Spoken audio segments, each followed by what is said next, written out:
L'ambassadeur de France en Australie quitte Canberra, symbole d'une relation ternie entre ce pays et Paris.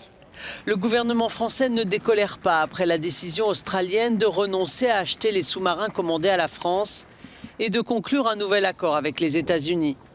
Hier, le ministre australien des Finances a répété que son pays avait informé Paris à la première occasion possible avant que l'affaire ne devienne publique.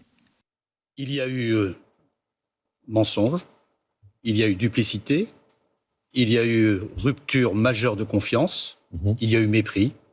Donc ça ne va pas entre nous, ça ne va pas du tout. Ça veut dire qu'il y a crise. Et à ce moment-là, il y a d'abord un aspect symbolique. C'est qu'on rappelle nos ambassadeurs pour essayer de comprendre, mais pour en même temps montrer à nos pays anciennement partenaires que nous avons un très fort mécontentement, qu'il y a vraiment une crise grave entre nous. L'Australie se défend en affirmant que l'accord avec la France a dépassé le budget initial et pris des années de retard. Le contrat du siècle concernant 12 sous-marins avait été signé pour 56 milliards d'euros en 2016.